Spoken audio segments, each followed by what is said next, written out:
రఘునందన్ కి shock. Etela DK అర్ణకు bumper offer. Lok Sabha ఎన్నికల్లో వరుసగా మూడోసారి బీజేపీ విజయం సాధించింది. కానీ పార్లమెంట్ ఎన్నికల్లో 400 స్థానాలే లక్ష్యంగా ముందుకు వెళ్లిన బీజేపీ ఆశించిన సీట్లు సాధించకపోవడంతో కేంద్రంలో సంకీర్ణ ప్రభుత్వం కొలువుదీరింది. ఉత్తరాది నుంచి భంగపాటు ఎదురైన తెలంగాణలో కమలం పార్టీకి మంచి ఫలితాలు వచ్చాయి. అందుకే కేంద్ర మంత్రివర్గంలో దక్షిణాది రాష్ట్రాల ఎంపీలకు ప్రధాని మోడీ పెద్దపీట వేశారు. రాష్ట్రం నుంచి కిషన్ రెడ్డి, బండి సంజయ్కి కేంద్ర మంత్రివర్గంలో చోటు దక్కడంతో ఆ ఇద్దరి పదవుల్లో కొత్త వారికి అవకాశం కల్పించాలని పార్టీ హైకమాండ్ భావిస్తోంది. ఒక్క వ్యక్తికి ఒకే పదవి అనే నినాదంతో ముందుకు వెళ్తున్నందున కేంద్ర మంత్రి పదవి వచ్చిన వారి నుంచి పార్టీ పదవులు తప్పించి కేబినెట్ లో పదవి ఆశించి భంగపడిన ఎంపీలకు కట్టబెట్టాలని బీజేపీ హైకమాండ్ యోచిస్తోంది. అయితే గత 2019లో జరిగిన లోక్సభ ఎన్నికల్లో రాష్ట్రం నుంచి 4 ఎంపీలు గెలిస్తే కిషన్ రెడ్డిని మాత్రమే కేంద్ర మంత్రి పదవి వరించింది. ఈసారి 8 ఎంపీలు గెలవడంతో కిషన్ రెడ్డి, బండి సంజయ్కి మంత్రులుగా ప్రమాణం చేయించారు. ఈ నేపథ్యంలోనే సీఎం రేవంత్ సొంత ఇలాకాలో ఎంపీగా గెలిచిన డీకే అర్ణ, కాంగ్రెస్ సిట్టింగ్ స్థానం మల్కాజ్గిరి నుంచి విజయం సాధించిన ఈటల రాజేందర్లు కేంద్ర మంత్రి పదవి ఆశించి భంగపడ్డారు.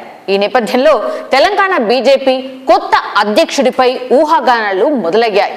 కిషన్ రెడ్డికి కేంద్ర మంత్రి పదవి దక్కడంతో బీజేపీ క్యాడర్లో చర్చ ఊపందుకుంది. కేంద్రంలో కొత్త ప్రభుత్వం కొలువుదేరింది. ఈ నేపథ్యంలో ప్రభుత్వంతో పాటు పార్టీ బలోపేతంపై కూడా బీజేపీ హైకమాండ్ ఫోకస్ పెట్టినట్టు సమాచారం. జాతీయ స్థాయిలో బీజేపీ కాస్త బలహీనపడడంతో పార్టీని మళ్లీ గాడిలో పెట్టాలని కమలం పార్టీ నిర్ణయించింది.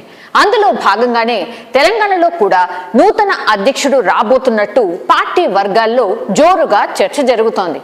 ఎంపీలుగా గెలిచిన డీకే అర్ణ, రఘునందన్ రావు రాష్ట్ర అధ్యక్ష పదవిని ఆశిస్తున్నట్టు సమాచారం.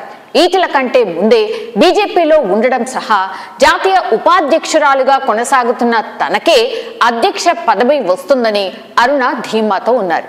వారితో పాటు పలువురు నేతలు రాష్ట్ర అధ్యక్ష పదవిని ఆశిస్తున్నారు. అందులో భాగంగానే బీజేపీ అగ్రనేత కేంద్ర మంత్రి అమిత్ షాతో ఈటల రాజేందర్ సమావేశమయ్యారు. ఆయనకు రాష్ట్ర అధ్యక్ష బాధ్యతలు అప్పగించాలని అధిష్టానం యోచిస్తున్నట్టు సమాచారం. రాష్ట్ర అధ్యక్ష పగ్గాలు ఈటలకు అప్పగిస్తే డీకే అర్ణని జాతీయ ప్రధాన కార్యదర్శిగా నియమించే అవకాశం ఉన్నట్టు తెలుస్తోంది. అయితే తెలంగాణ బీజేపీ నూతన అధ్యక్ష పదవి ఆశించిన రఘునందన్ కి షాక్ ఇచ్చి ఈటల, డీకే అర్ణలకు కీలక పదవులతో బీజేపీ అధిష్టానం బంపర్ ఆఫర్ ఇవ్వబోతున్నట్టు తెలియొచ్చింది. మరిన్ని అప్డేట్స్ కోసం మా కాయ్ టీవీని సబ్స్క్రైబ్ చేసుకోండి.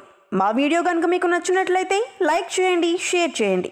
మీ విలువైన అభిప్రాయాలను కామెంట్ బాక్స్లో తెలియజేయండి.